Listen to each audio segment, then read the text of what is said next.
Whether or not we have a quorum.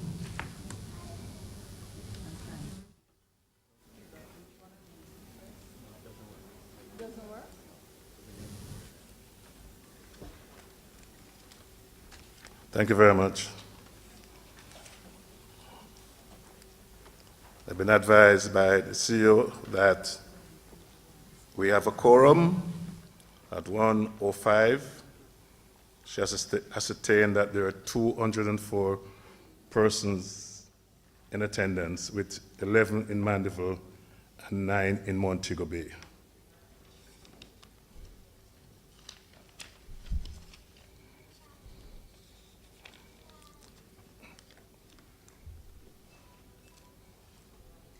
Good afternoon, fellow cooperators, ladies and gentlemen.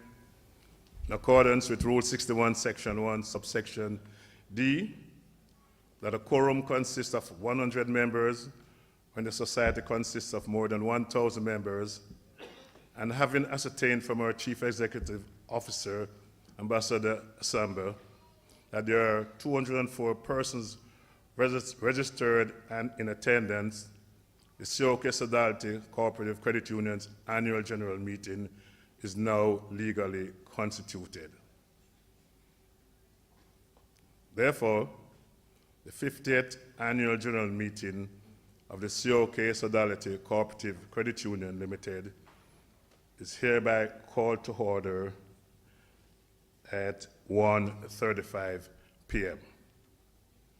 The Secretary, Ms. Margie Shaw, will read the notice of the 50th annual general meeting. Secretary Shaw.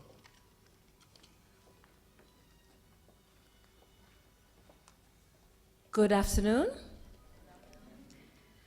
Rule 60 of COK Sodality Co-operative Credit Union Limited's rules states, at least 7 days before the date of any annual or special general meeting, the Secretary shall post a notice of the meeting in a conspicuous place in the office and shall notify by advertisement in a major daily newspaper or electronic media a notice of the meeting. In accordance with that rule, the notice of the annual general meeting was first published on April 19, 2017 in the Wednesday Observer and posted in all offices. The copy of the notice can be found at page 2 of the annual booklet, and it states as follows.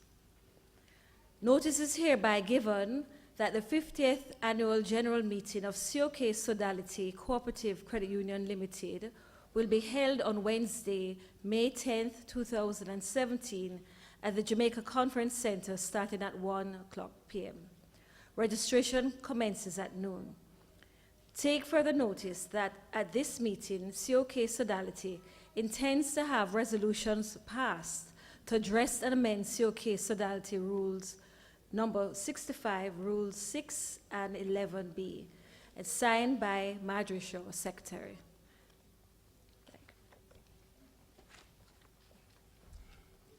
Thank you, Madam Secretary.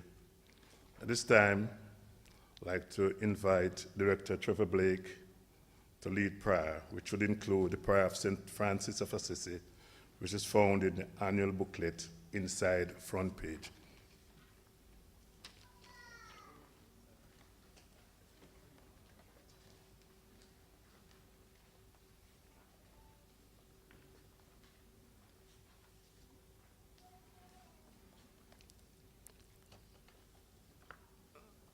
Thank you, Mr. President.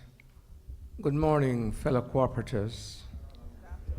Good afternoon. I'm sorry. I've been here since morning. First, we will repeat the prayer of St. Francis of Assisi, the credit union's prayer. This is found in the inside front cover. I'm now going to ask you if you will please stand as we do the invocations.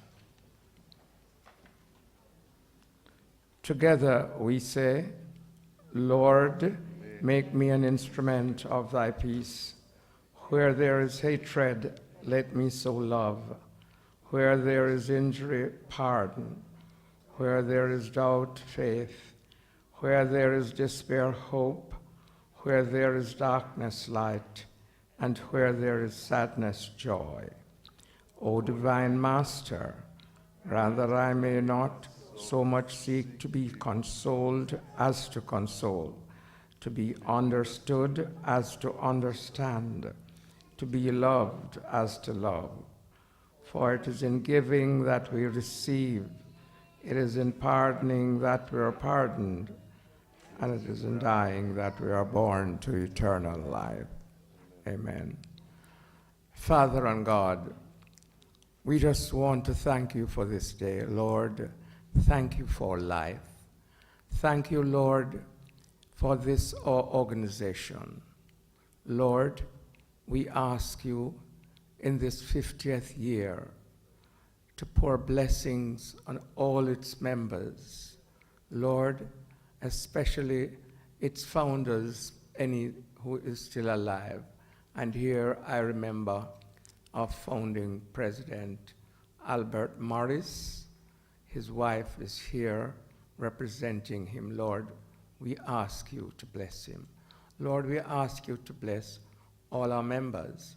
We ask you to bless those that are departed, and Lord, that their souls may find rest.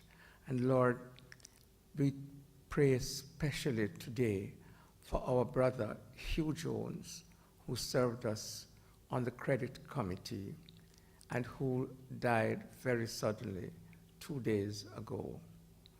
Lord, Holy Spirit, we ask you to join this meeting, to guide our hearts, to guide our thoughts, that, Lord, at the end, all that will be done and said in this meeting may be to the benefit of its members in the building of your kingdom, in this tiny patch of your vineyard, Lord, that you have placed us. And Lord, when this meeting will be over, we will all say, it was good to have been here. And Lord, we ask you, when it is over, to guide us and to take us home safely to our respective destinations. And Lord, I just ask you to bless the leaders, a special blessing to the leaders, Lord. Guide and direct their paths, their hearts, their thoughts, that they will be always for the upliftment of this organization, its management, its staff, all us, the members, Father.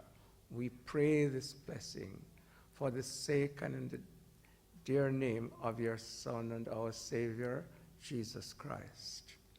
Amen. Thank you.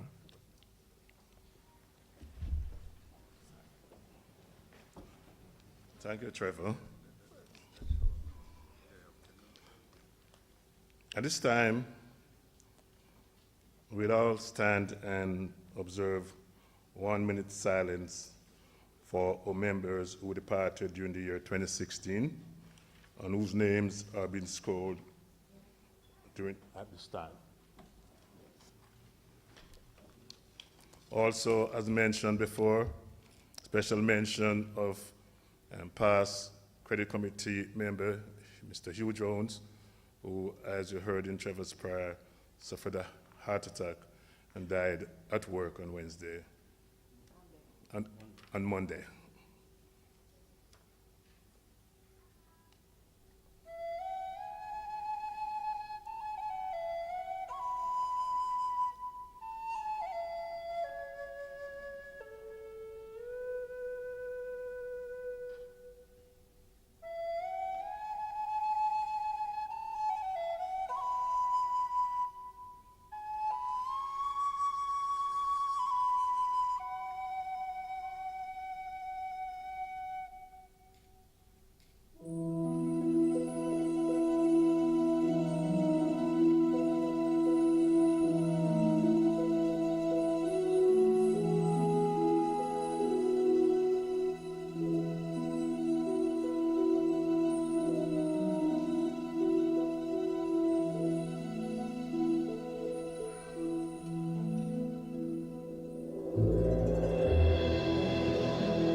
May their souls rest in peace and life's perspectives shine upon them.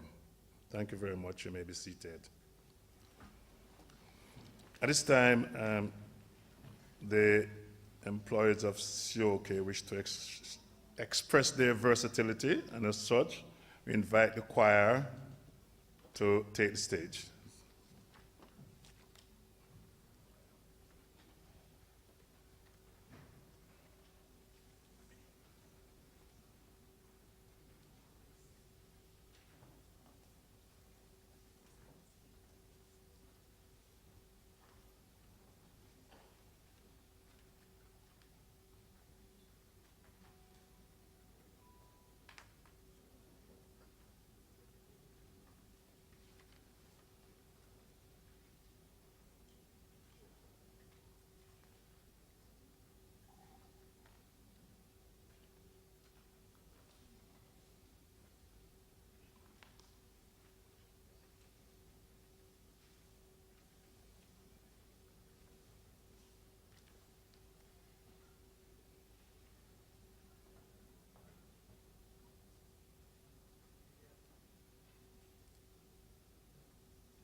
That was excellent done, Renee, and your team. Madam CEO, I guess, and with that accomplishment, you could consider putting a line in your financial statement on the other income, and they could sing it.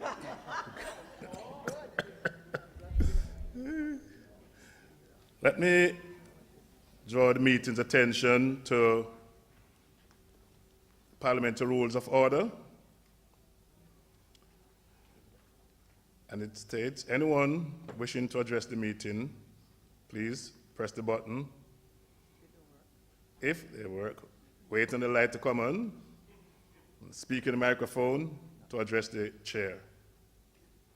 Kindly state your name first, be recognized by the chair, then follow with your question, comment, etc. Please, fellow cooperators, do this every time that you address the meeting in order that it be recognized and made a permanent record in the meeting's proceedings. Should two or more persons indicate that they wish to speak, the chair shall decide without debate who is entitled to the floor, after which state your name, then follow with your question or comment. Thank you very much. Let me, fellow cooperators, welcome you all, special invited guests, ladies, gentlemen, on behalf of the team comprising Board of Directors, Credit and Supervisory Committees, management and staff of our credit union, let me extend a very special welcome to you at this, our 50th annual general meeting. The credit union chose the theme for 2016, Collaborate and Grow. This theme was delivered passionately at the blast off in January 2016, where the COK team was fully revved up and committed themselves to delivering on the targets with renewed enthusiasm in this competitive financial sector. We also welcome the participants in Montego Bay and Manville branch, as we are streaming live to those locations, as well on the World Wide Web. So we have gone international, thanks to the CEO. At this time, I would invite the CEO, Ambassador Samba, to make apologies. Ambassador.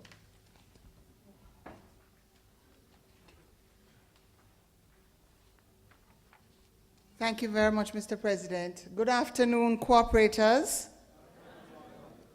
I have a number of apologies for absences.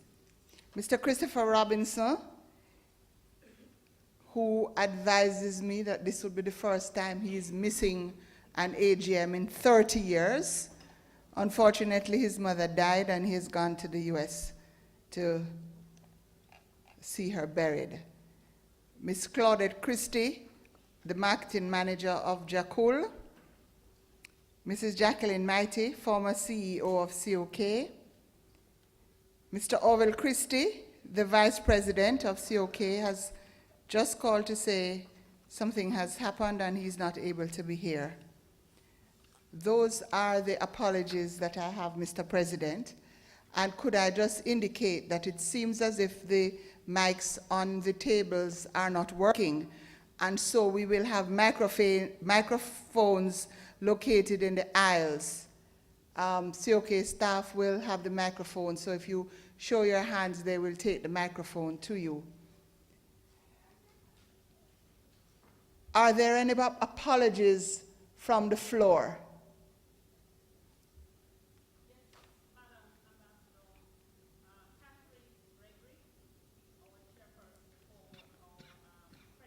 Credit Committee, yes. Mrs. Donna Parchment Brown has indicated that she will be a little late. Any other apologies from the floor? Those are the apologies, Mr. President. Thank you, Madam CEO.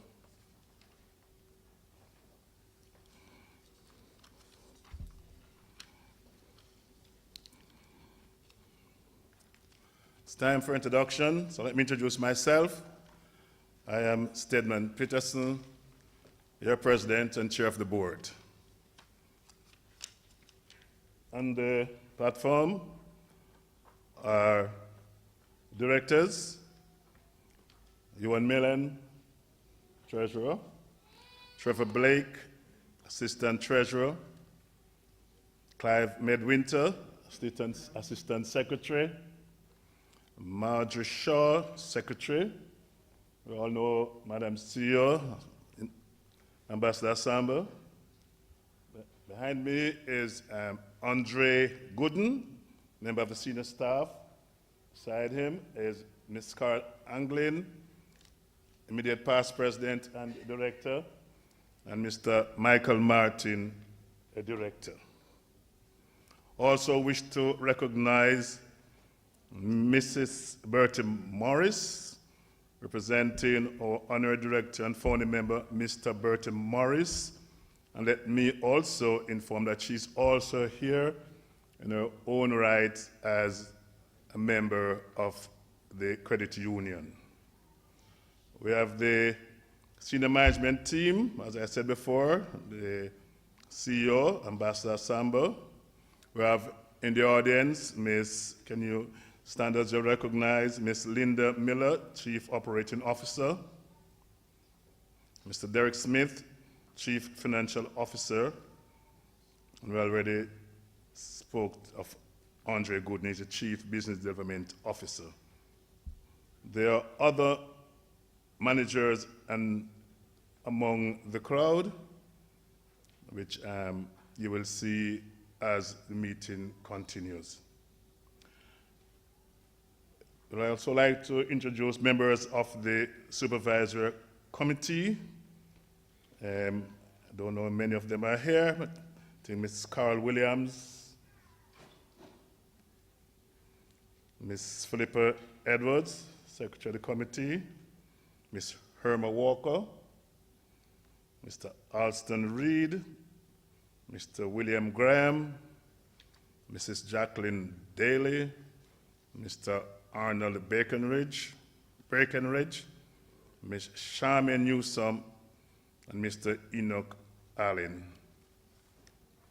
I'd like to introduce members of the Credit Committee. I think Ms. Catherine Gregory, she's the chair, Mr. Rowan Townsend, Mr. Erwin Gregory, Mr. Errol Beckford, Mrs. Jacqueline Lloyd Carter, she's the secretary of the committee, Mr. Patrick Galbraith, Mr. Ralston Hyman, Mrs. Donna Pommels, Mrs. Sharon Yusim.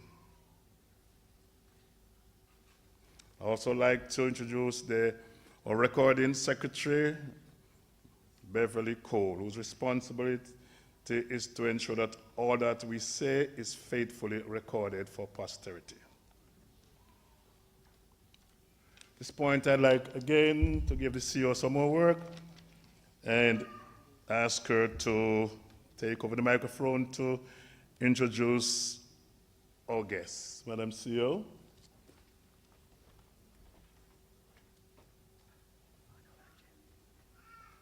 Thank you very much, Mr. President.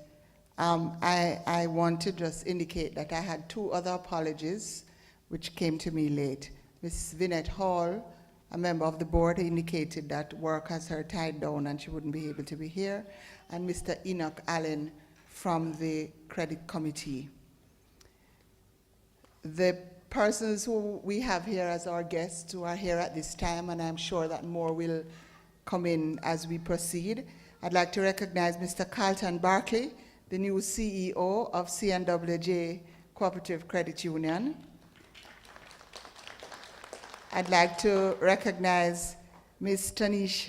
Tanisha Facey of the Department of Cooperatives, and also from the Department of Cooperative, Ms. Laverne Eccleston. Ms. Shakira Lee, the Credit Union Fund Management. Ms. Nicole Bruce of CUNA. Where is Nicole? She's here. Oh, she's at the back there. Miss Vera Lindo of Jakul.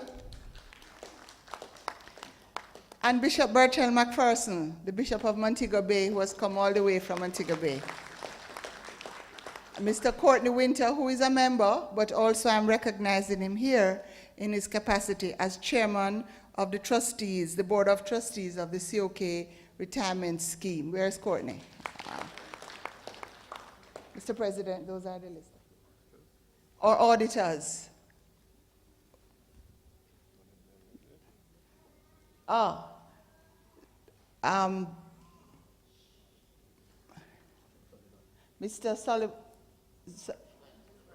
Mr. Wilbert Spence from our auditors.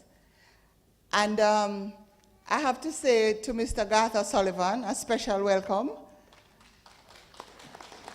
Mr. Sullivan reminds me that he has been a member of COK for 38 years. 43 years, 43.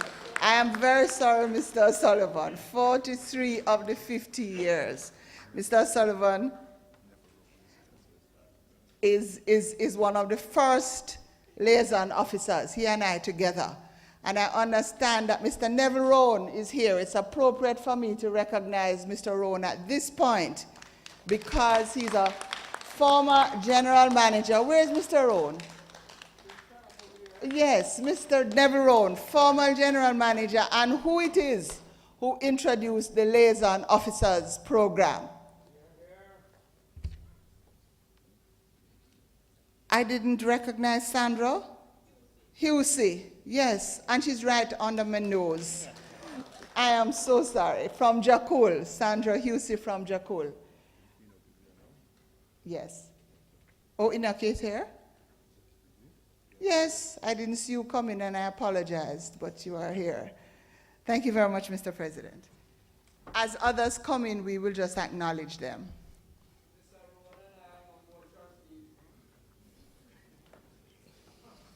Thank you, Madam CEO. This point will take correction errata in the report of the 49th AGM minutes. So I'd like to invite Madam Secretary, Ms. Marjorie Shaw, to deal with these matters.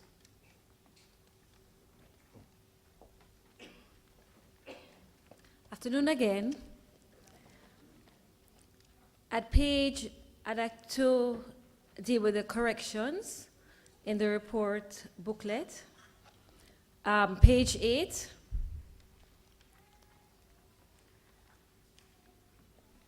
At the second column, where we have COK managers, the fourth line, I'd like to remove the words "and staff."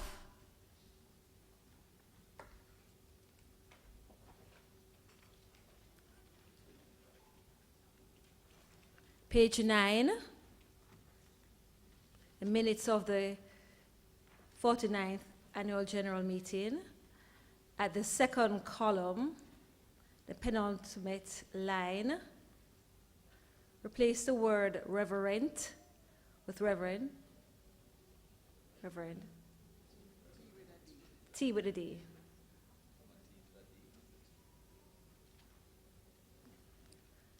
Page 18.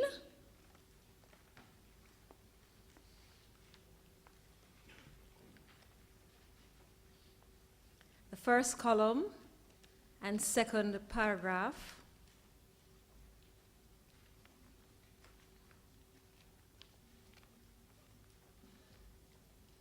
Third line, remove the comma and the words unsecured loans.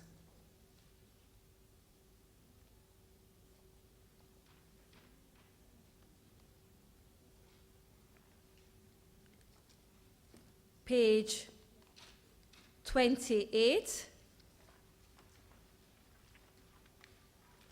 the Board of Directors report, second column and second paragraph. The third line, replace the word SHORE with SURE.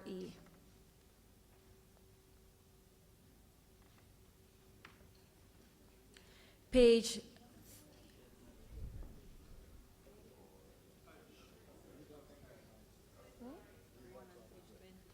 28. 28, second column, second paragraph, third line. And the word SHORE is to be replaced with the word SU. Is correct? I'm so guided by what I have before me. Page 31 then. The second column and the fifth line. Place the number 1 with L.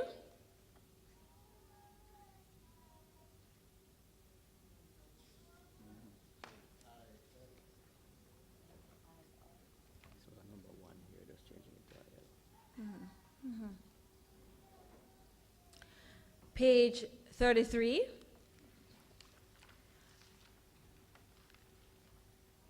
Board of Directors report. First column. Money Masters Limited. The fourth line. Insert a bracket after 2015.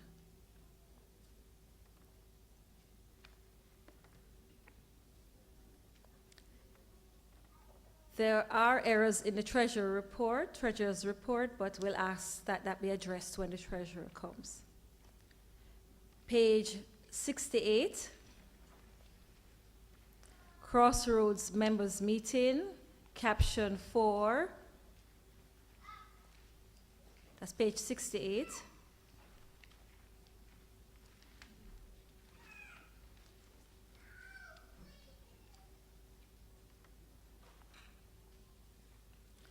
Replace the word presenters with present.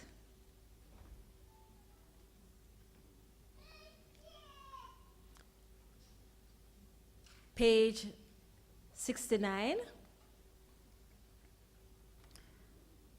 Maneuver visit, caption 2, second line.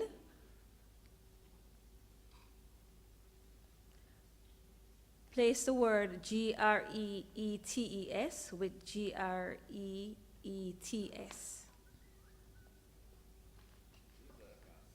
Page 69.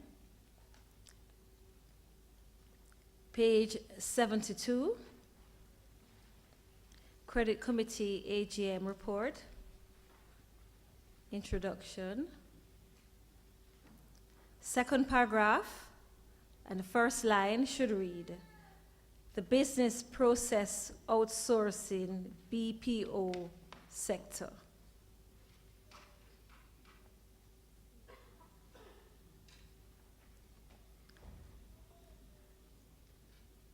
Page 74, Credit Committee AGM report for 2016 continued. Second column, recommendations. First paragraph, the 9th bullet. Replace the word loan with dormant account.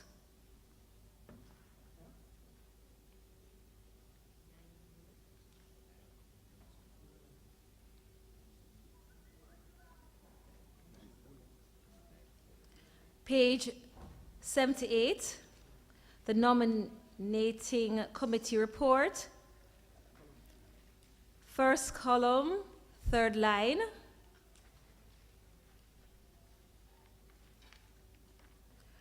Again, the same play on T and D for Reverend. And the nominating committee report, the first column, photo caption, fifth line, the same correction to be made. The D replaces the T.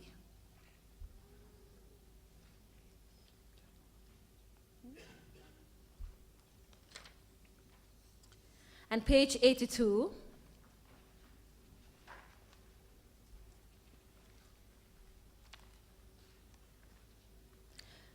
the delegates report, first column,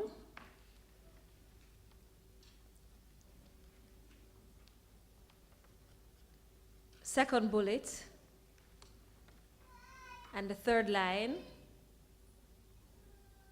add E to the word them, so it becomes theme.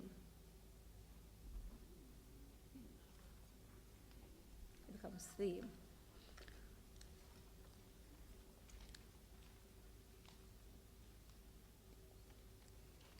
Are there any other corrections which have been identified?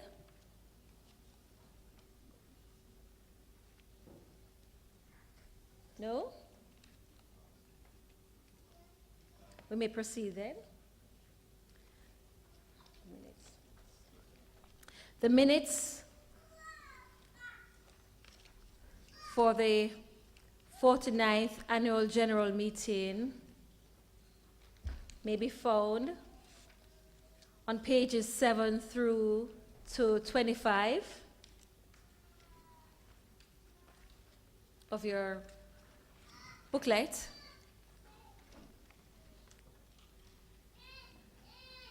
Those minutes having been circulated, may they be taken as read. Do we so move?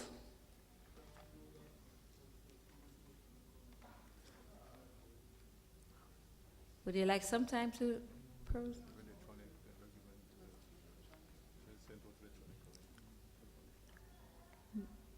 I understand that it was sent electronically as well.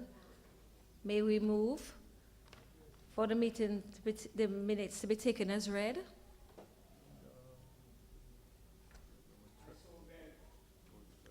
Can you identify your name, sir? Thank you. Thank you. And second by? So Courtney Winter. All in favor? Any against? Any abstentions? The motion carries.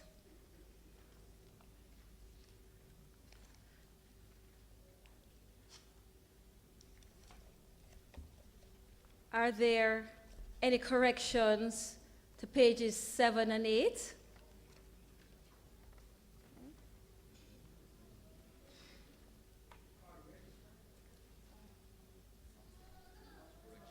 Corrections to the minutes.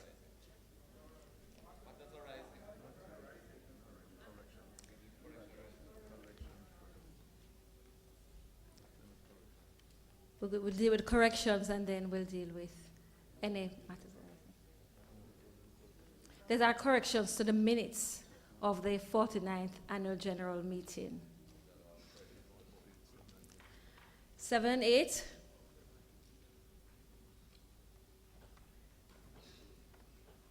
Nine and 10.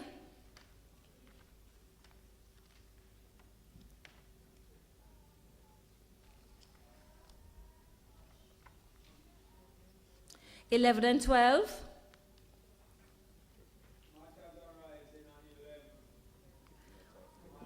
Well, we're not taking that yet, Mr. Sullivan.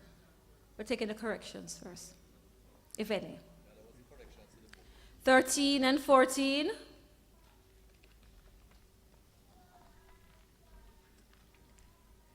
15 and 16, 17 and 18,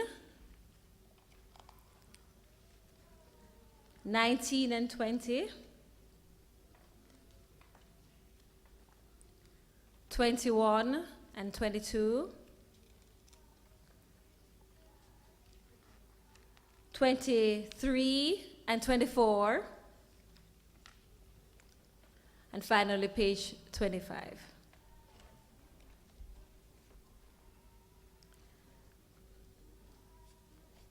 There be no corrections indicated. Might the minutes be confirmed? May I have a motion for the confirmation and adoption of the minutes of the 49th Annual General Meeting? Moved by? Could you identify your name, please, for the records? And thank you. And seconded by? Obliged. All in favor? Any against? Ayes have it. The motion carries. Now we reach to the part that Mr. Sullivan wanted us to go. Matters arising from the minutes. Madam CEO?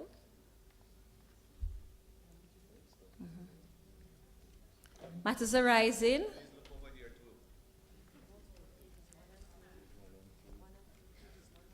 Pages 1 and 2. Matters, yes. 3 and 4. 7 and 8, sorry. Mr. Burke?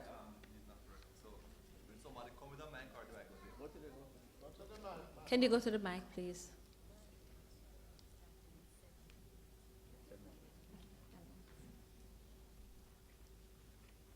Yes.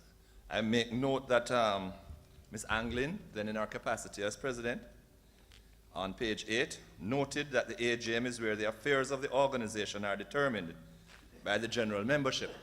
I make sure to point this out because a remark was made by a member last time who was elected to the board that I wasn't comfortable with, to the effect that he would not stay here and see the general meeting take over the credit union. And the annual general meeting is the supreme authority, and I thought that I would mention this in the matters arising so that everybody can know that it is the annual general meeting that that is the highest authority, and the board really runs the credit union between the general meetings. Thank you very much. Thank you. Your comments are noted, Mr. Burke. I hope more than noted. Pages 8 and 9. 10 and 11, 12 and 13. Oh, Mr. Sullivan, I'm sorry. And pages, what page, Mr. Sullivan? Can you go to the mic, Mr. Sullivan?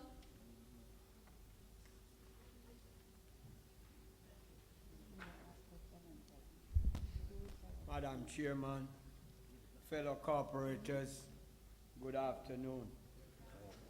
I'm going to try to be as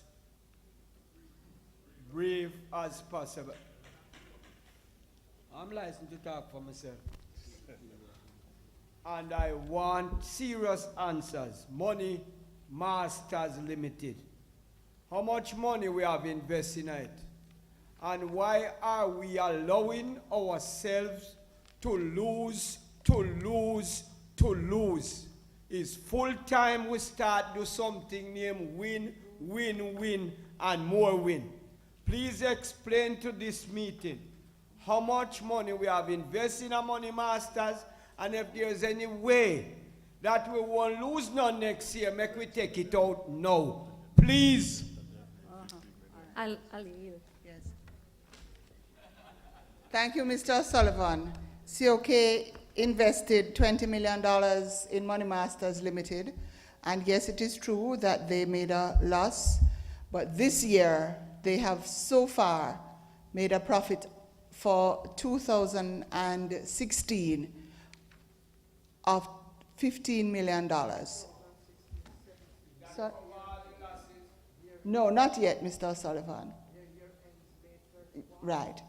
Thank you. As Mr. Blake has indicated, their year ends May 31, and so far they are on the way to making a profit of $15 million.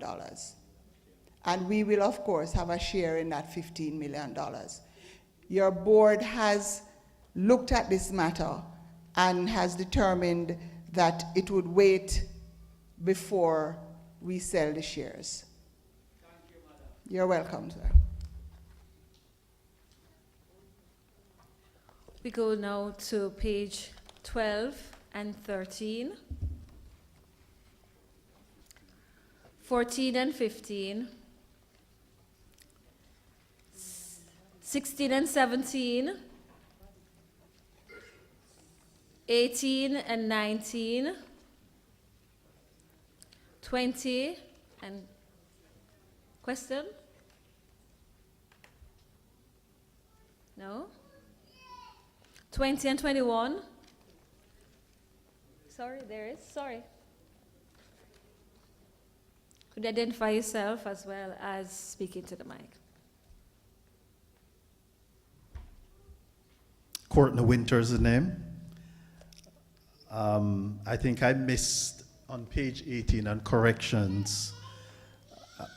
I would like for you to look at on the highlights of 2016 budget. Sorry, column 2 on the highlights of 2016 budget. Line 8. Just for the management to look at that number, which is 1,010,000. Something is not right there. I think that should be probably $1 billion. Anyway, that's not the question. The question is, on page 19 last year, there were discussions around the sale leaseback of the building, and if the management could just give us an update on where that is. Thank you. Mr. President will address. Thank you, Mr. Winter. Last year, when the credit union was preparing to, and we're still preparing to meet the Bank of Jamaica requirements for capital adequacy, the management and the board looked at areas that could ensure us being granted the license. We looked at 3 potential areas, namely deferred shares, profitability, and as a last resort, the sale, lease, and buyback of the Crossroad building. Since then, we had a successful launch of the deferred shares, an amount of $500 million.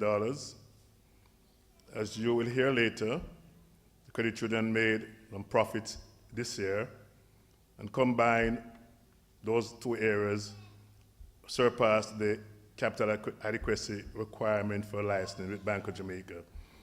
And therefore, our last resort, which we spoke of last year, is no longer being contemplated.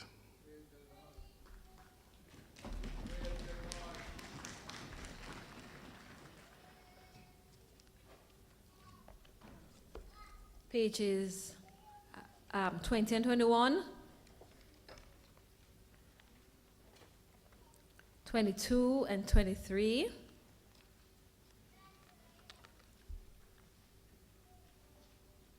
24 and 25. May I have a motion for the confirmation and adoption of the minutes of the 49th Annual General Meeting? Sorry. I'm sorry. Thank you. Thank you very much.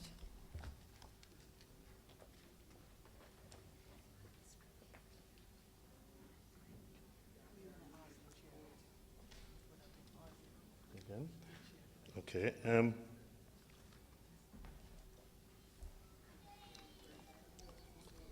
Thank you, Madam Secretary, for taking us through the minutes of the 49th AGM, and thank you, members, for your active participation.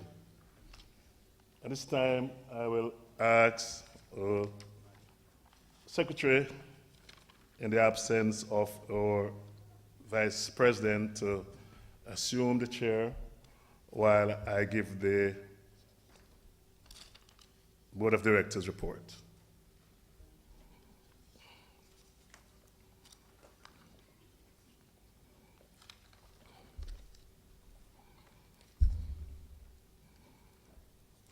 The board report can be found on pages 28 through 34 of the annual report. Can we have a motion for this to be taken as read?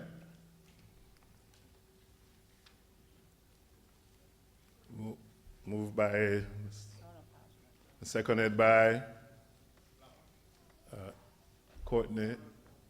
Thank you very much. All in favor? Any against?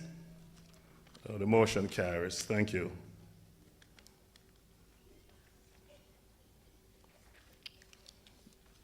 Director's report. is an overview. The credit union sought to achieve its objectives for the year by focusing on the pillars of people empowerment, operational excellence, financial success, stakeholders, and national impact. Jamaica's economy continued on a path of relative stability throughout 2016, on the heels of an early termination of the IMF Extended Fund Facility, which was replaced by a 3-year standby arrangement support for continued economic reform. Turnaround in performances in agriculture and manufacturing, plus continued growth in tourism, led to marginal GDP growth. And with inflation being under control, this being below 2%. Consumer and business confidence levels in the last quarter were at record highs. The macroeconomic conditions are now more favorable for sustained growth. However, social challenges such as crime and violence will have to be controlled in order to create a better climate for investing. Competition remained fierce in the financial sector, with low interest rates being the main tool used to attract borrowers.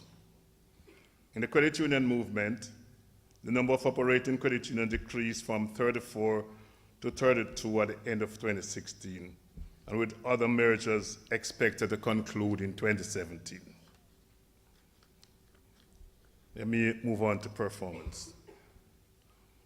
During the year under review, your credit union made a total comprehensive income or surplus of $59 million.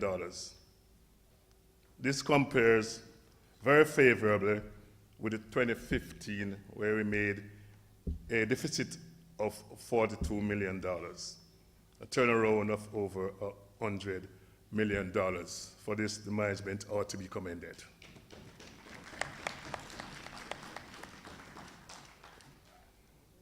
Under the pillars of financial success, strict control of operating costs, robust delinquency management, and aggressive sales campaign were major contributors this year to this financial success. Our interest income targets were surpassed in the last quarter on the heels of a well-executed loan campaign in the micro unit, which offered approved holiday loans for its business members. The credit union overall loan portfolio grew by 9.37% for the year to an amount of $6.02 billion. The savings portfolio grew by 5.66% to $7.19 billion.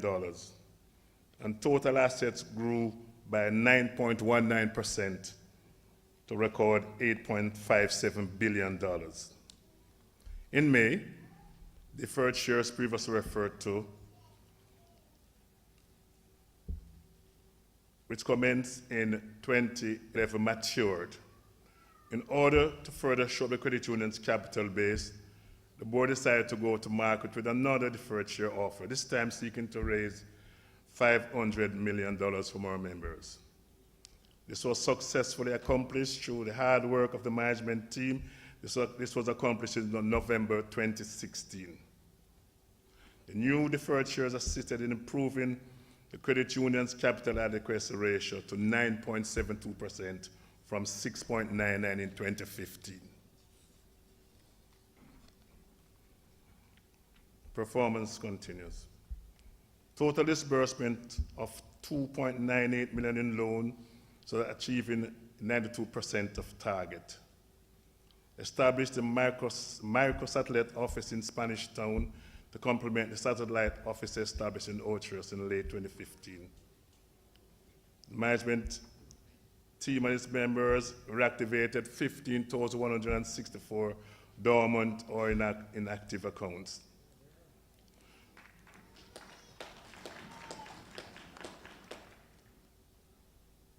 They also selected members to give endorsement and testimonial in the electronic media for the areas of loans, FIP, and microloans that they participated in and which they enjoyed.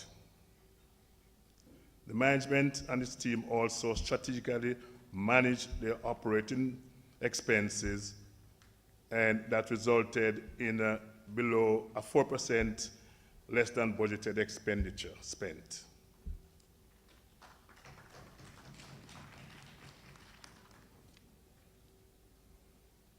The management and its members also disbursed $690,000 in scholarship to students, including $220,000 to children of staff members.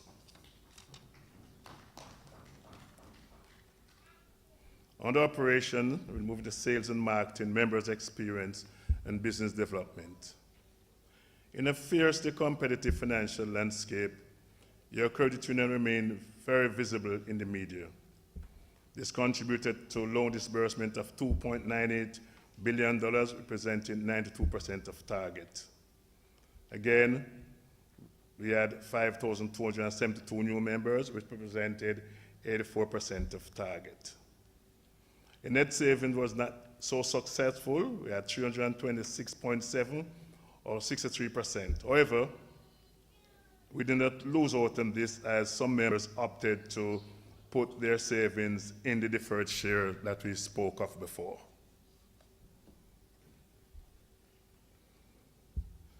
The sales and marketing and member experience, there are significant departmental activities for the year. These include electronic media campaign, as I said before, featuring testimonials, successful campaign to reactivate dormant accounts. We also had capacity building seminars for micro and small business entrepreneurs. We revamped the COK mobile application. We had members meeting across the island, and we had a successful health and back-to-school fair. If you look at the chart, you'll notice certain key operating statistics. Comparing from 31 of 12, 2014 to the 31 of the 12, 2016, you note that the assets grew by $724 million, or 9%. Savings, deposit, and volunteer shares grew by $385 million, or 6%. Investment grew by $145 million, or 8%. Loan repayment grew by $315 million, or 15%. The loan portfolio grew by $516 million, or 9%. Loan disbursement grew by $462 million, or 18.4%.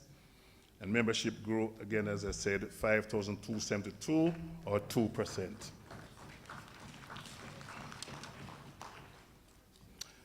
We'll speak to the not so new but new kid on the block, microfinance. The micro portfolio grew by 90%, moving from $265.9 million December 2015 to $506 million at December 2016. The savings portfolio in this unit grew from $64.4 million to $156.9 million, a whopping 148% increase.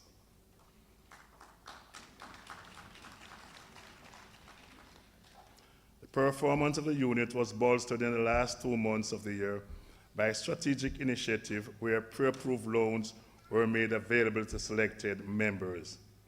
This initiative resulted in the unit surpassing its disbursement targets for November and December. The unit will continue efforts to penetrate the market and improve the lives of its members with a significant capacity building project which was launched in the first quarter of 2017.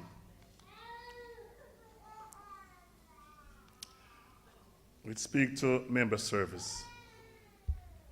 The COK Sodality Board, having made a definite commitment to improving communication and service delivery to our members,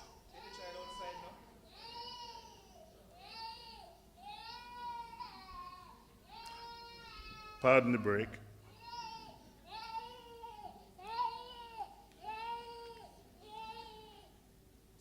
So a child shall lead us, eh?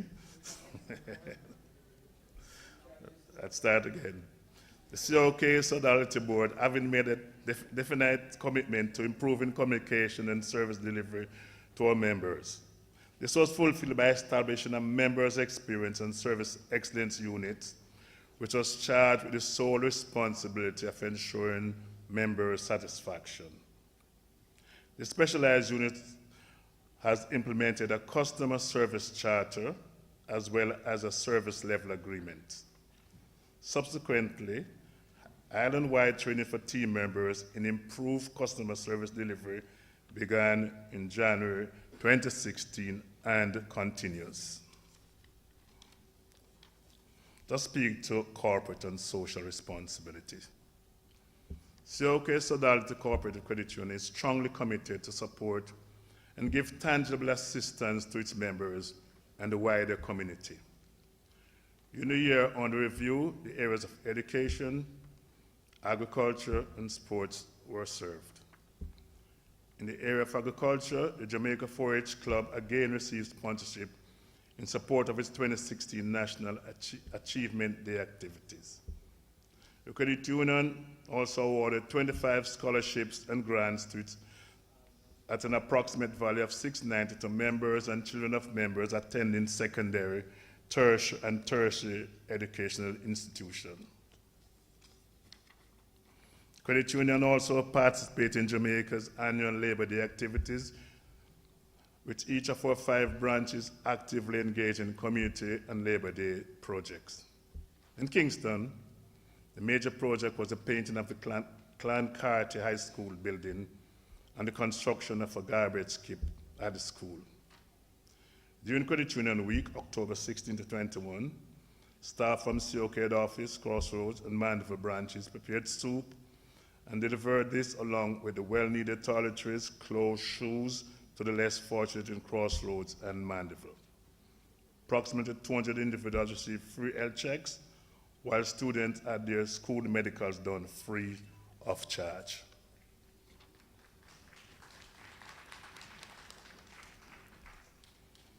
Strengthening the capital base. The drive to strengthen the credit union's capital base continued during administrative year 2016. One of the contributory variables was the inflow to the permanent shares fund from new and existing members for the year under review. 36.39 million was collected. This brought the permanent shares portfolio balance at the end of December 2016 to $537 million.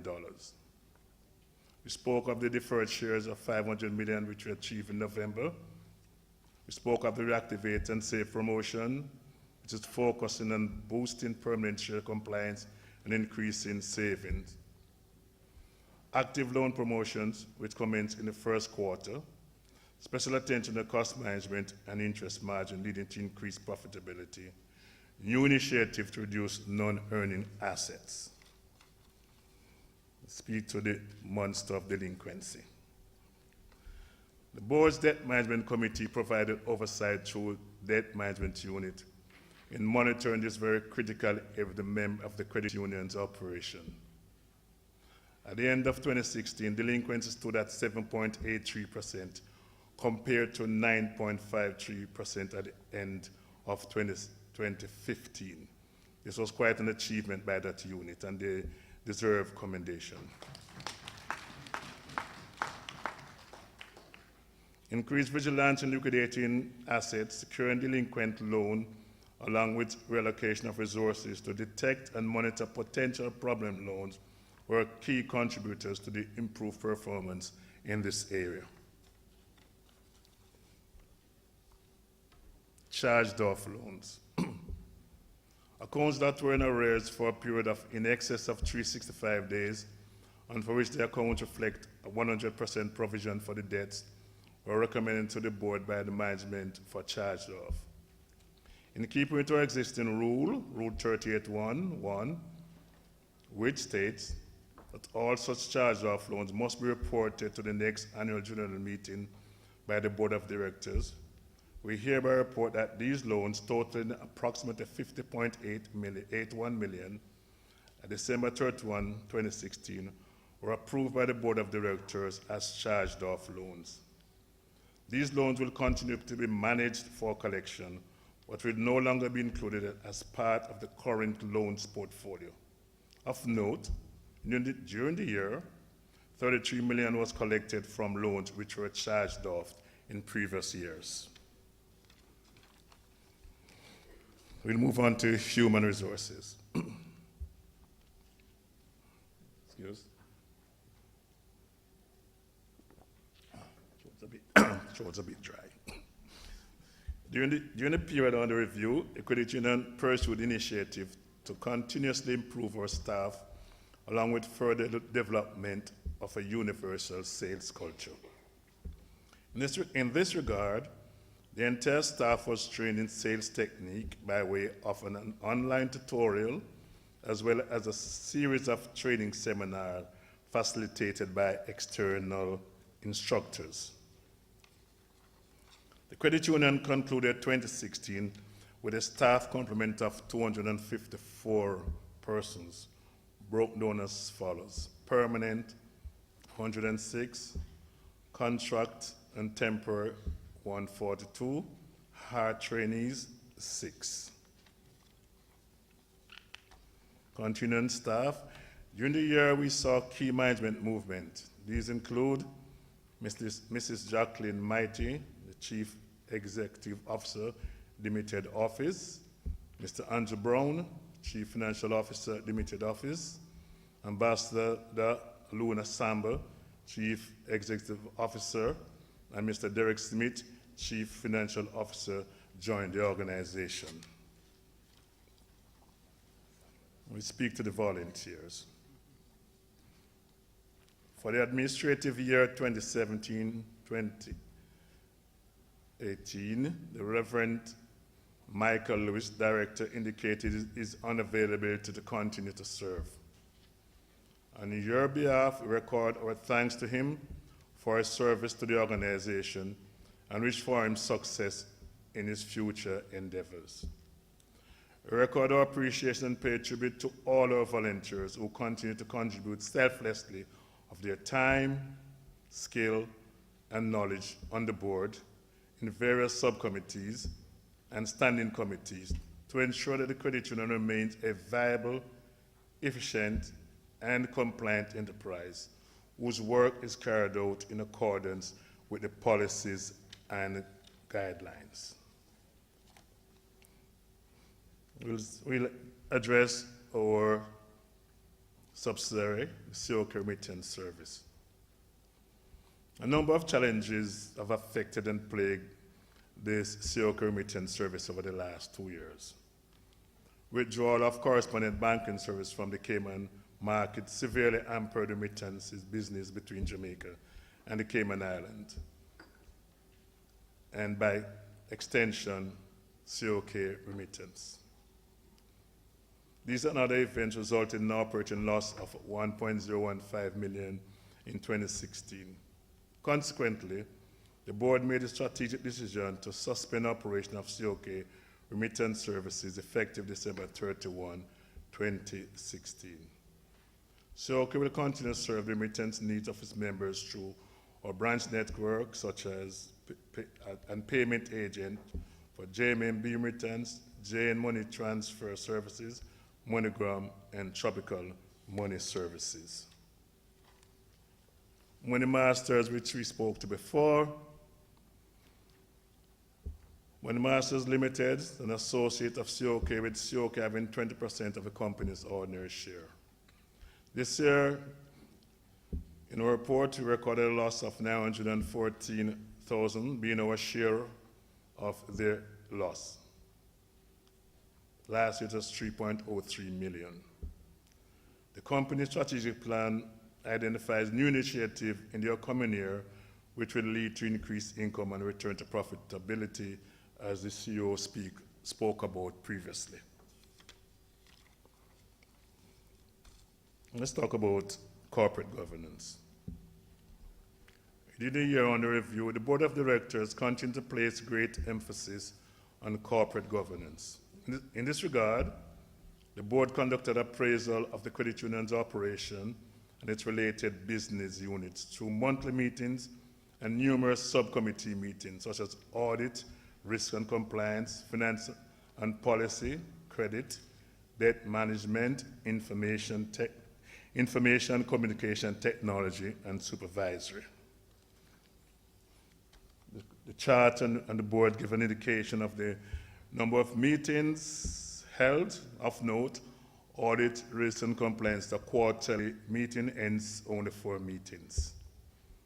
The rest spoke for themselves, and the percentage attendance also spoke for itself.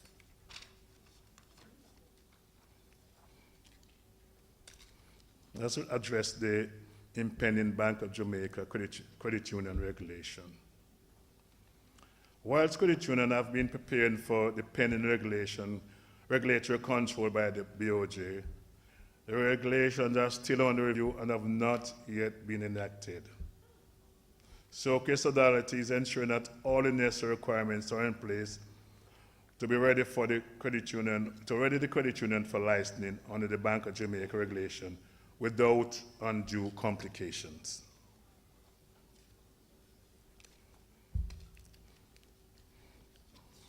The way forward, the board is happy to report that the credit union made a surplus of $59.6 million this year.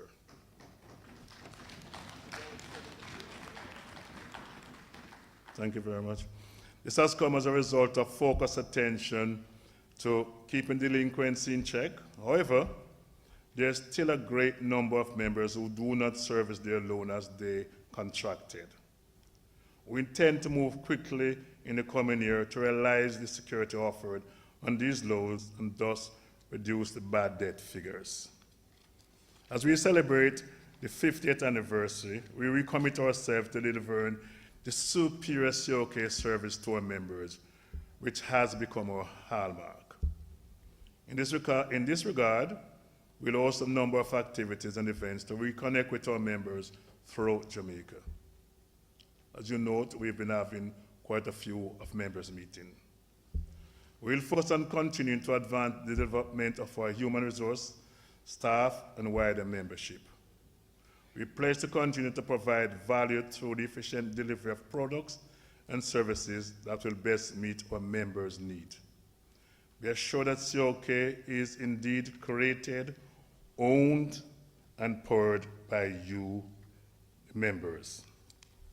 It is essential that all members contribute their share towards a permanent shares pool as we seek to strengthen our capital base.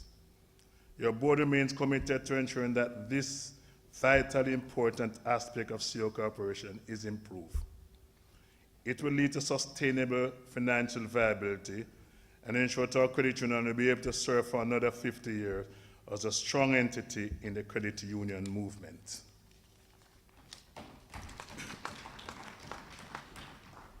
Let me take time out to express our appreciation. We wish to record our appreciation to our loyal volunteers, management and staff, liaison officers, and all who have assisted COK Sodality Credit Union Limited in the conduct of its affairs over the past year.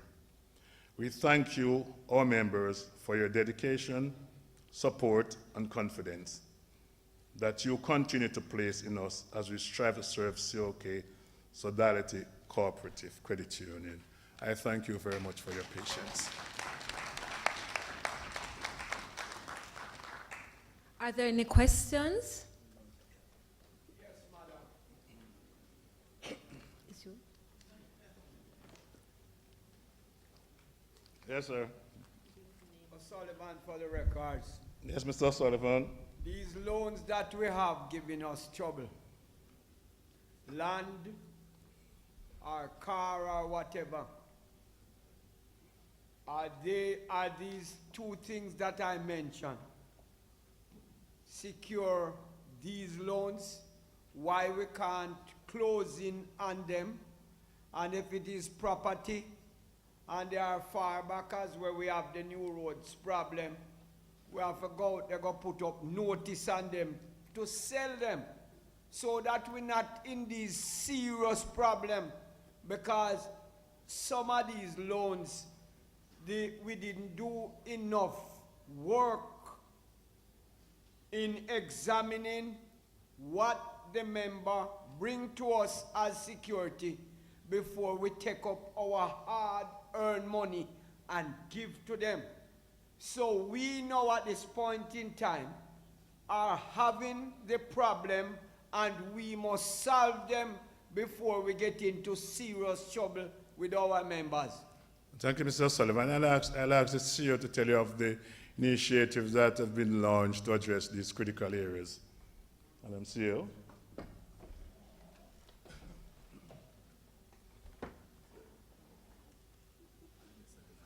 Thank you very much, Mr. President. Mr. Sullivan, you have made a very valid point. The issue of our delinquency is part of the challenge that COK has faced in the past, which has caused our ratios. If you look, our PERS ratio, one of the few ratios that we have not met in the past is the delinquency ratio. However, we've been able to move it down in this past, well, in this current year. So you wouldn't see it reflected in the papers in front of you, but in next year's AGM, you will see that it has been moved down. The point is that we have to be very careful when we accept property and motor vehicles for security for our members' loans. However, I think that there is a light ahead. Part of the challenge that not just COK has had in the past, but some other financial institution, is because there are persons who move from institution to institution and have left in their wake a trail of bad debts. Now, fortunately for us and for Jamaica, there are credit bureaus now in place, and COK is working at the moment with 3 credit bureaus, so that anybody who comes to take out a loan in COK outside of their savings, because if you take a loan within shares or within deposits, then those loans are secured by your savings that you have in COK. But if you take a loan outside of that, and we are going to have to lend other people's money to you, then we are going to go to the credit bureaus for your records. And so we think that the loan adjudication process is going to be much better. Additionally, Mr. Sullivan and members, last year a decision was taken that we would approach the way how we grant loans in a different way. So all the loans are taken in at our branches, but are adjudicated centrally at the head office. It has been able to do a few things for us, because one thing which we find is that the staff, it's called a central processing unit. Central credit unit, sorry. I know as I said processing, there was something wrong with that. That's the thing that goes into the computer, right? The central credit unit. So the staff sit together, although one officer is in charge of the loan, and they are able to share experiences and to share knowledge. And so I think we are better able to give better loans. So we are tightening up the process, and we also hope that with that, the turnaround time for the loans would be shorter. But, and since I say that, I just want to say, when members come in for a loan, there is certain information that is required, and that is set out in our branches, and it certainly is on our web page, and from time to time that information is put out on our social media pages, where we ask members, please bring the information that is required for us to consider your loan, because if you don't, then it will take a longer time. So I just want to say that we are doing what we can. We are making progress in ensuring that when we actually take a property or a motor vehicle as security, that we will be able to deal with it quickly. And I just want to serve notice to members who are borrowing outside of their shares that they need to understand and recognize. I'm sure it's not you who are here. I'm sure none of you who are here would fall in that category. But they have to understand that the only reason why we can make those loans is because other people have put their savings with us. And other people have followed the cooperative principle of helping their brothers. So that at any one time, you might have 1/3 of our membership borrowing, but the money that they're borrowing belong to the other 2/3. Okay. Thank you. One second before you. A follow-up. What we are doing now is good. But sometime we will have to get a second or a third opinion sending to recheck, because the people who are doing us these things are part of some of those who join the scamming family. Thank you, Mr. Sullivan. Yes, we are checking. Yeah. Thank you, Madam CEO. Any other question? Yeah, I had reached the microphone Uh, first. 2 persons on the floor. I had reached first. Mr. Burke, you acknowledged. You can come after us, members, please. Okay. Yes, Mr. Burke. Mr. Chairman, yes, people who owe money stay far from general meetings and run far. But I'm very happy that we were able to make such a profit without selling the office at Crossroads.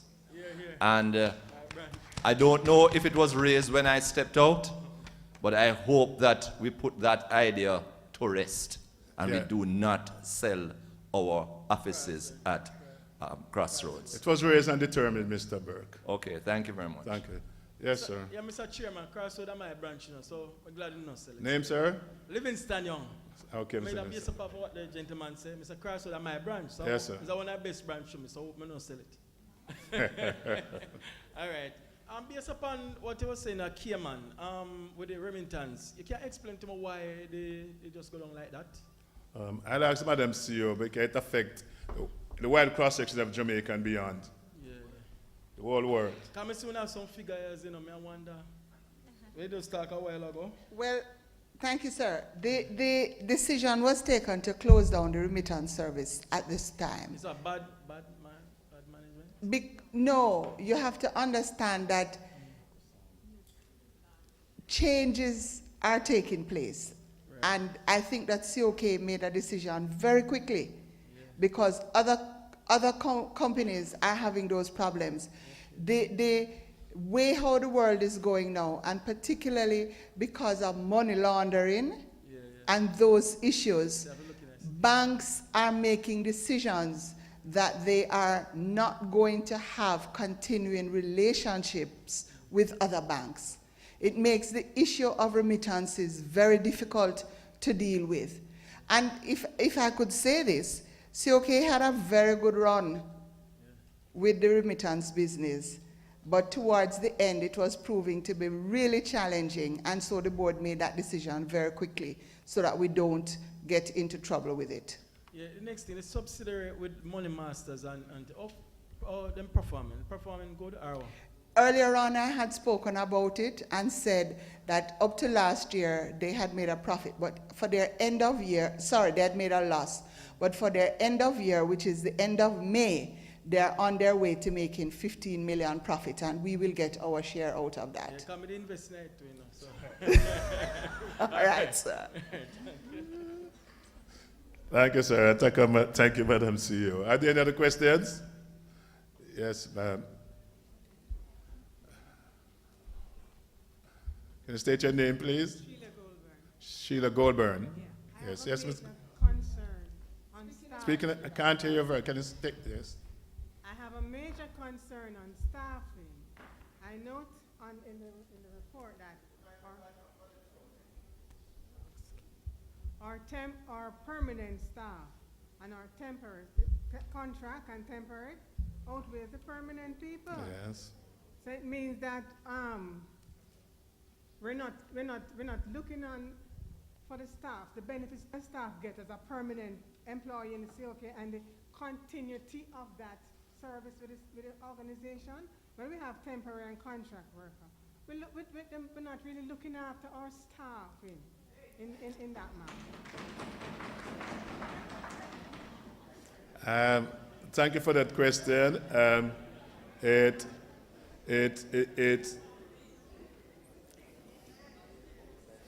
Okay, I see you have a choir. The matter was deliberated at the board level, but I'll allow the CEO to give you some details of the plan.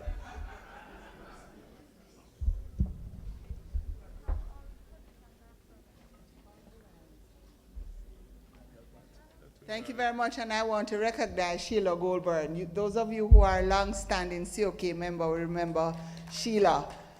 Good to see you, Sheila.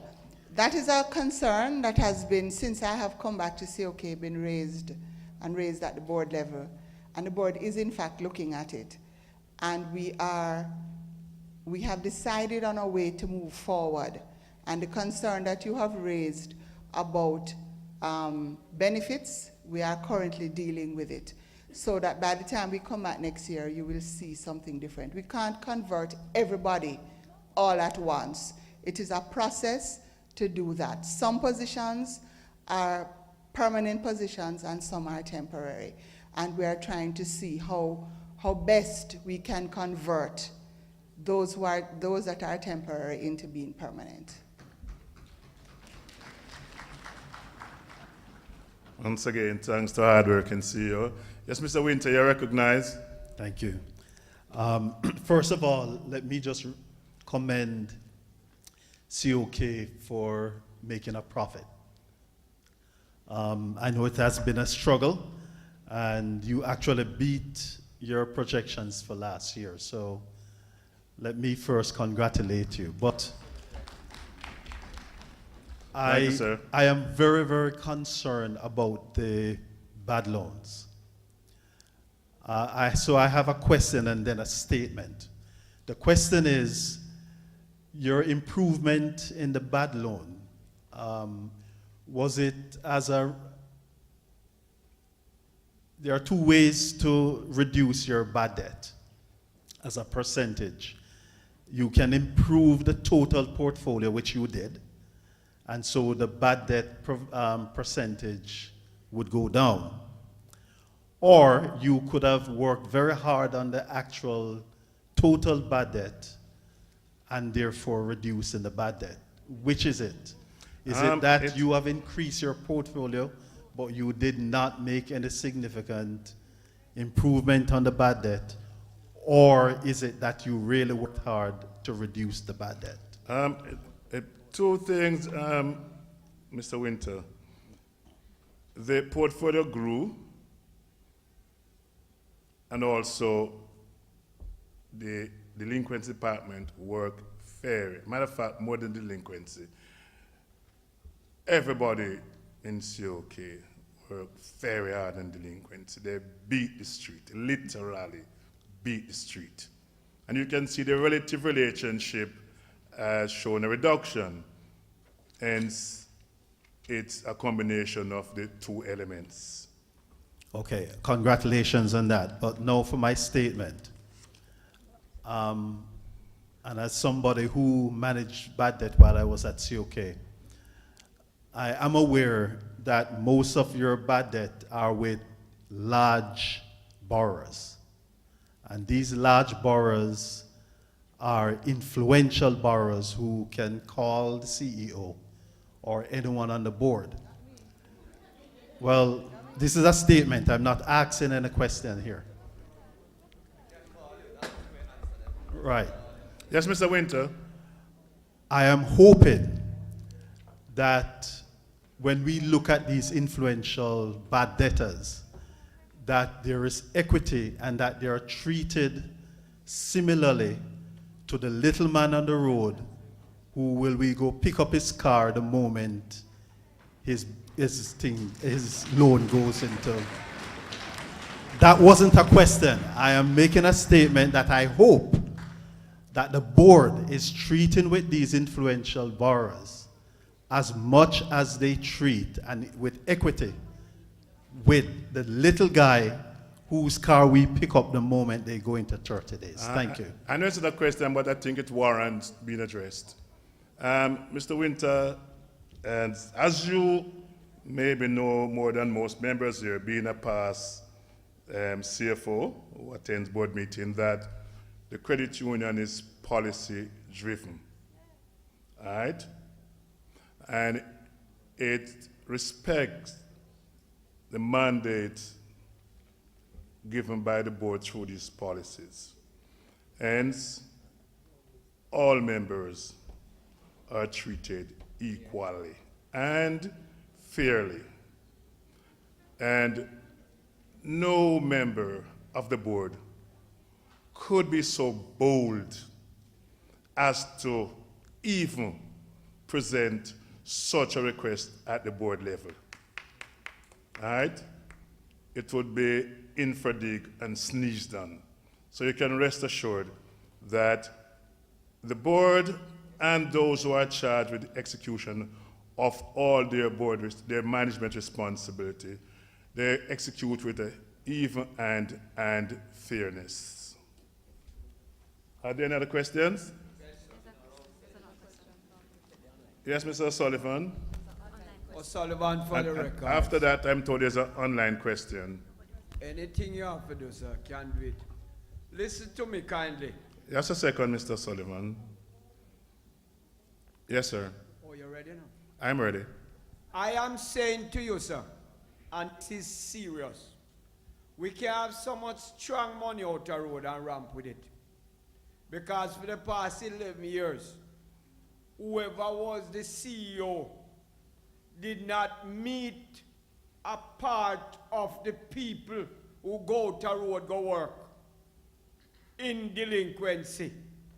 And I put it to you today, and I do hope, and I know, that Lady Asamba will not sit by and relax, because she know that way. She's a popular Jamaican, and she's a hard worker.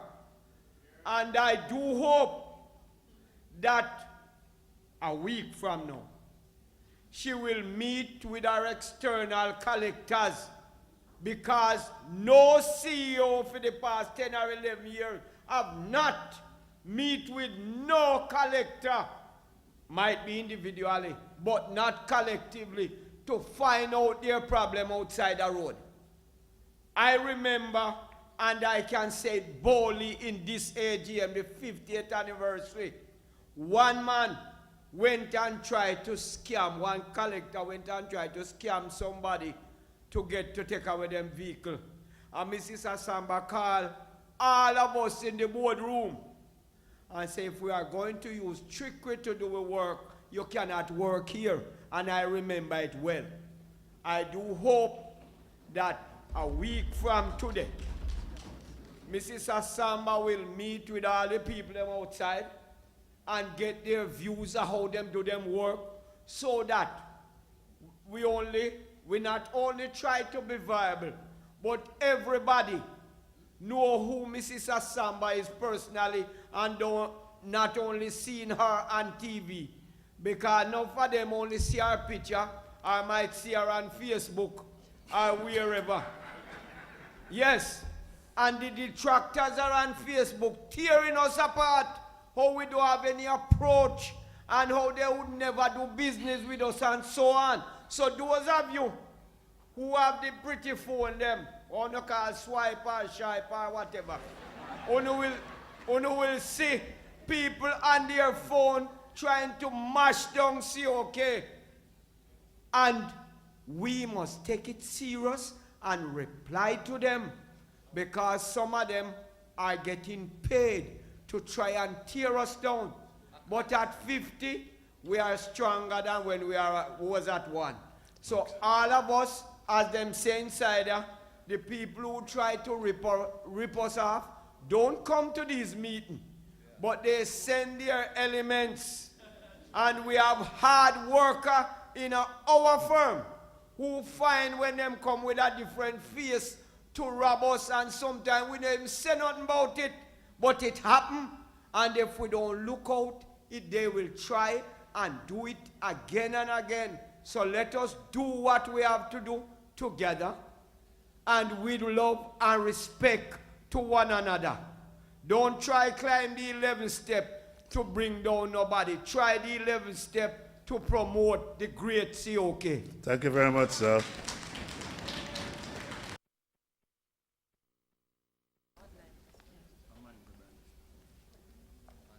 There's an online question from Mr. Renford Douglas from Mandeville, and there are two questions. The first one is, how are the negotiations progressing with the BOJ regulations? And secondly, do we see any major problems? Our CEO will address this.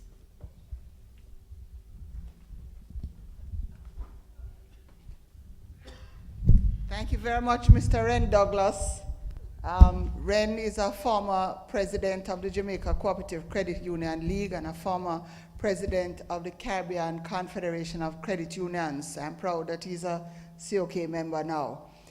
The discussions are continuing. The league is leading those discussions. We were looking at regulations under the Bank of Jamaica Act. However, just this week, we have been invited to a meeting to be held on Friday because the cabinet seems to have made a decision that rather than having credit unions be regulated under the Bank of Jamaica Act, that there will be a specific credit union act that will be put in place, and that the regulations would come under a credit union act rather than regulations under the Bank of Jamaica Act. And I think that that is a very good decision. So we have not yet seen that act. I'm hoping that when we go on Friday, Miss Yusi, we won't have the act.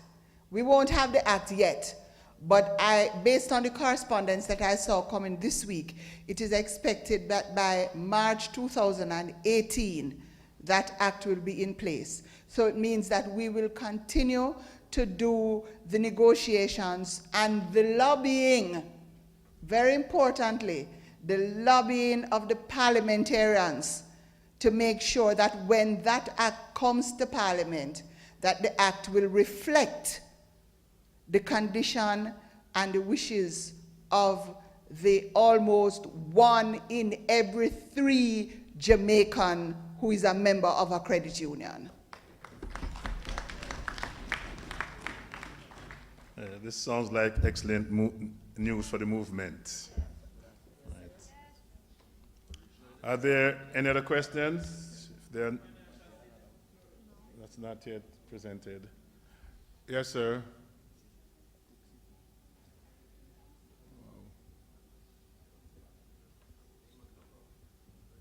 And as a follow-up to this, Can you state your name for the record, sir? Errol Crooks for the record. No Crooks, yes. Following that, I hope that in that act that the parliamentarians want to bring, that we have a section in it where we can go through the clearinghouse, because the banks are robbing us dry. Right?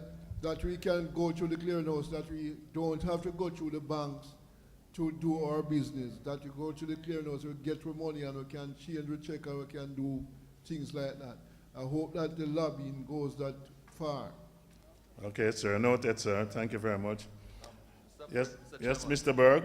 Just for the historical record, Yes, sir. originally Father John Peter Sullivan wanted a separate credit union act, but it was fought down at the time before the Cooperative Act of Jamaica was drafted in 1950.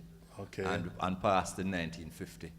Okay, I know that because my father drafted the act Okay. for Parliament, for the House of Representatives to go through in 1950. Thank you, Mr. Just, Burke. Thank you very much, sir. Are there any other questions? If there are no other questions, can we have a motion for accepting this report? Thank you, Mr. Sullivan, seconded by Mr. Crooks. All in favor? Are there any abstention or any against? All in favor? The motion carries. Thank you, fellow cooperators. Madam Secretary.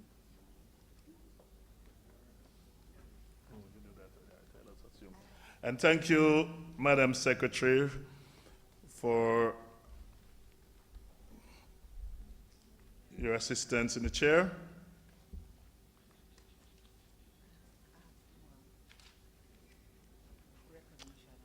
Yeah, I know.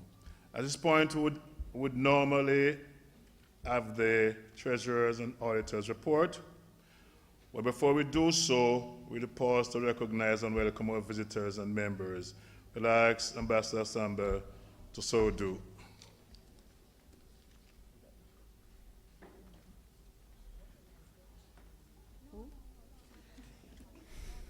Thank you, Mr. President. In addition to the persons who we have recognized already, I would like to just recognize two officers of the Cooperative Society, the Registrar's Office, who are in our Mandeville and Montego Bay branch, and they are observing the proceedings. Ms. Georgette Lewis is in the Mandeville branch, and Mr. Ainsley Thomas is in the Montego Bay branch. I'd like to also recognize that Mrs. Donna Parchment Brown, the political ombudsman, came in during the course of the morning, as did Ms. Philippa Beckford and Ms. Donette Hunter from CUNA, and Ms. Georgia Morris from the Credit Union Fund Management. I want to just say that we have a total of 75 persons in our Mandeville branch participating in this meeting, and a total of 34 persons in the Montego Bay branch participating in this meeting. I also want to recognize that we have our COK Cares group, and they're being hosted in another place. We will invite them to come in later on. And to recognize that today we celebrate Teachers' Day. So if there are any teachers here, we want to just take the opportunity to thank you all very much. I think all of us who are here in this room can be here because of the teachers that we had earlier on in our lives. So I'd like to, on behalf of the COK family, recognize and salute our teachers. I think those are the names that I have, Mr. President. Mr. Chairman, just a question about what was just said. Mr. Chairman, earlier in the meeting you spoke about how many were here and the quorum and all that and how many were away. I think it's an excellent idea to have different meetings across the country since COK is so large. But the question, is it at this point legal? Are they part of the quorum? Can they vote? They are part of the quorum, and we checked it legally. We checked it with the credit union, with the registrar. Okay, I just wanted to know if And that is why I think it's a good idea. I mean, Yes. I love it, but I just wanted to know. The All right, thank you. representatives are from the co-op department are in fact in the branch, which is why I recognize those two Okay, persons so, okay, all right. to okay. oversee. All right.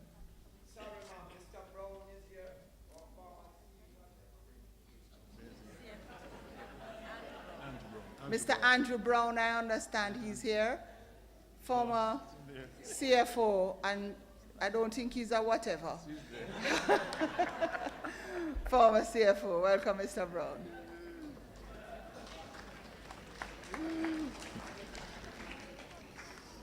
Yes.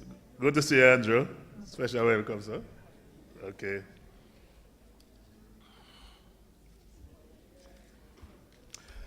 Thank you, Madam CEO, and thank you all for your questions and comments. We now move to the next item on the agenda, which is the Treasurer's and Auditor's Report. You will notice that the budget is presented and highlights will be made by the Treasurer. So at this time, I'd like to invite the Treasurer, Mr. Ewan Mellon, to make his presentation.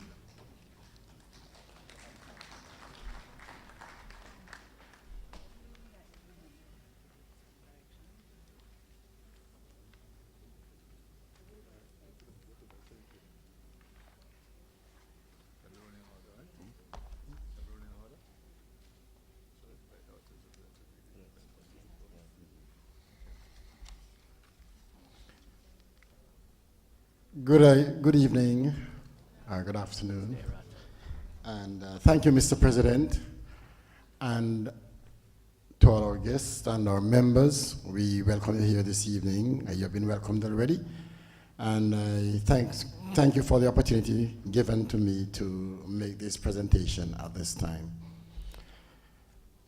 With us this evening, we have our auditor, Mr. Wilbert Spence, representative from KPMG. And at this time, I'm going to invite Mr. Spence to come forward, and he is going to present to us the auditor's report. All right.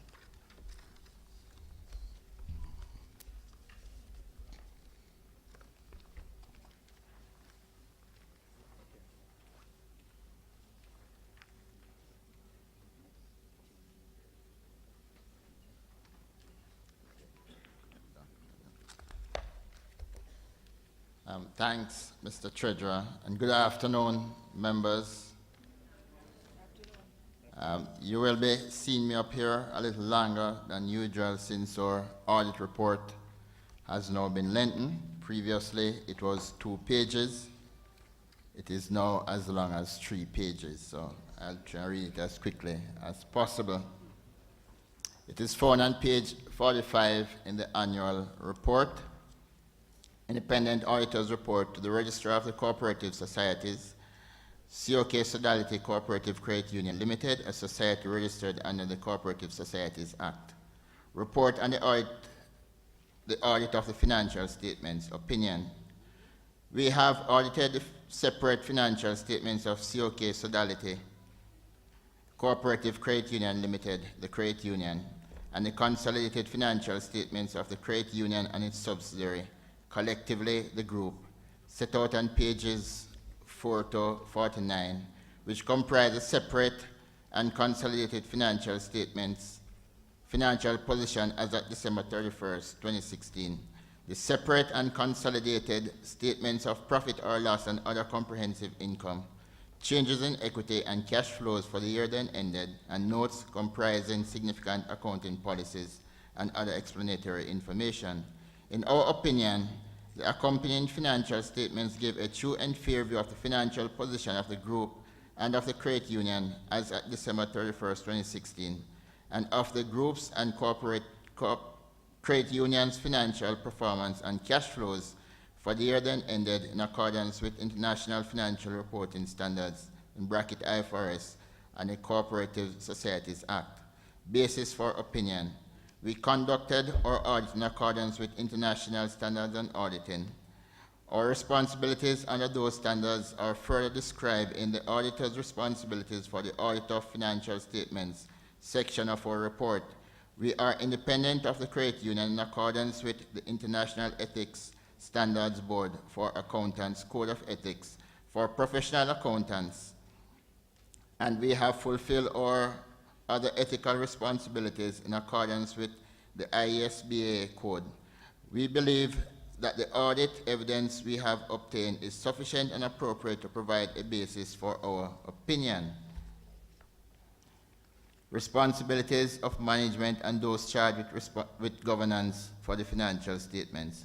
Management is responsible for the preparation of financial statements that give a true and fair view in accordance with IFRS and the Cooperative Societies Act, and for such internal control as management determines is necessary to enable the preparation of financial statements that are free from material misstatements, whether due to fraud or error.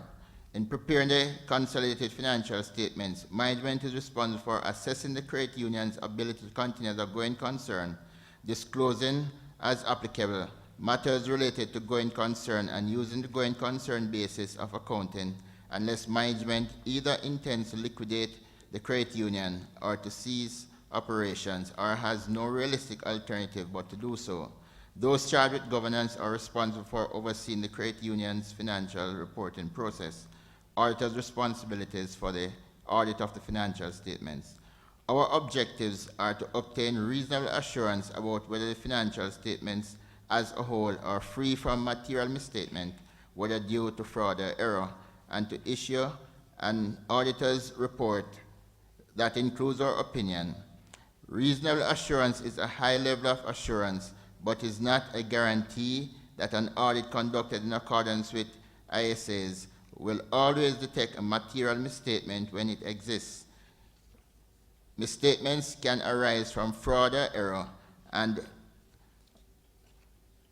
are considered material if individually or in the aggregate they could reasonably be expected to influence economic decisions of users taken on the basis of these financial statements. As part of an audit in accordance with ISAs, we exercise professional judgment and maintain professional skepticism throughout the audit. We also identify and assess the risk of material misstatement of the financial statements whether due to fraud or error, design and perform audit procedures responsive to those risks, and obtain audit evidence that is sufficient and appropriate to provide a basis for our opinion. The risk of not detecting a material misstatement resulting from fraud is higher than one resulting from error, as fraud may involve collusion, forgery, intentional omission, misrepresentation, or the override of internal controls. Report on the financial statements. Auditor's responsibilities continue. Obtain an understanding of internal control relevant to the audit in order to design audit procedures that are appropriate in the circumstances, but not for the purpose of expressing an opinion on the effectiveness of the group's internal control. Evaluate the appropriateness of accounting policies used and the reasonableness of accounting estimates and related disclosures made by management. Conclude on the appropriateness of management's use of the going concern basis of accounting, and, based on the audit evidence obtained, whether a material uncertainty exists related to events or conditions that may cause significant doubt on the credit union's ability to continue as a going concern. If we conclude that a material uncertainty exists, we are required to draw attention in our auditor's report to the related disclosures in the consolidated financial statements, or, if such disclosures are inadequate, to modify our opinion.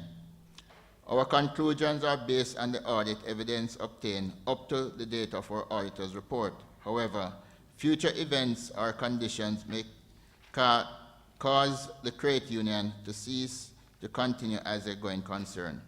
Evaluate the overall presentation, structure, and content of the financial statements, including the disclosures, and whether the financial statements represent the underlying transactions and events in a manner that achieves fair presentation.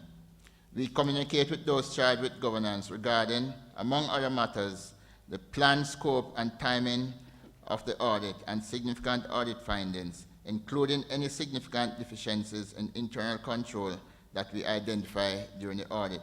Report on additional matters as required by the Cooperative Societies Act. In our opinion, proper accounting records have been maintained, and the financial statements which are in agreement therewith are correct, duly vouched, and in accordance with the provisions of the Cooperative Societies Act.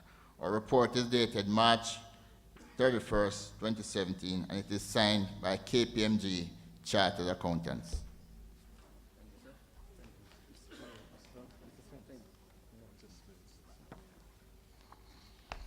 Thank you, Mr. Spence. The Treasurer's report is found on pages 41 to 55, and I ask you to turn to that. It has been circulated and will be taken as read. Can I have someone move for that, please?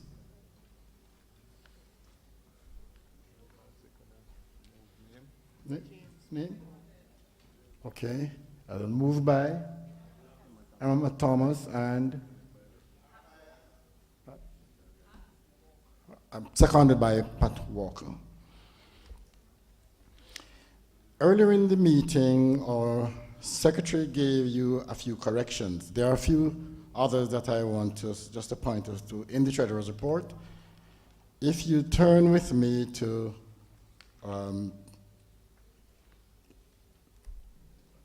page 44, well, there are some tables on pages 42, 43, 45, 46, and 47, and where there there's an errata 2 which has been given out where there are some changes on those tables. So as we're going along, I'm going to ask you to look at the errata when we come to those tables. And on page 44 of the Treasurer's report, on the first column, loans, on the loans, we ask that the first paragraph, line 8, do replace the word was with were.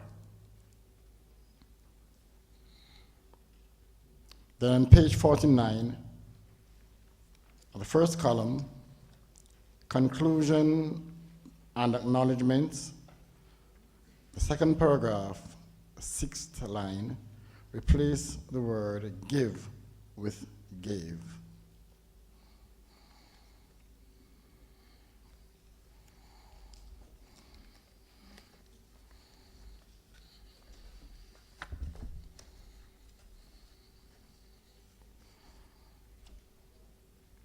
Our Treasurer's report, the Jamaican economy continued to expand in 2016.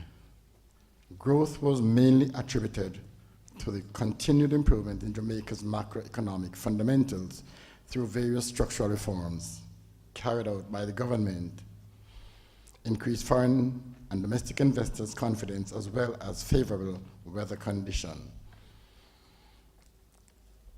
The IMF gave a positive economic narrative when it carried out its first review of Jamaica's precautionary standby agreement. Notwithstanding all of that, we continue to have some concern as the foreign exchange rate continued to deteriorate. Overall confidence in the economy was evident as reduction in interest rates resulted in COK Sodality Co-operative Credit Union members being able to access loans at lowered rates. Favorable growth conditions in Jamaica's economy also allowed for more of our members being able to access a variety of loan products, including micro loans, which contributed to the credit union ability to make a surplus of $208 million before audit provision. There was significant provision of $151 million, along with a loss in the subsidiary of $1,050,000. The credit union share of it was $914,000. Despite this, the credit union realized total comprehensive income of $59.6 million as compared to a loss of $42 million in 2015. I want to highlight some performance issues here. There were significant financial impacts within the 2016 financial year, which resulted in the credit union achieving a number of positive results. There was a 9.37% growth in the loan portfolio. It increased by $516 million to $6.03 billion. The 5.66% growth in the savings portfolio, moving by $385 million to $7.19 billion. It also had a 7.2% growth in permanent shares, which increased by $36 million to $537 million.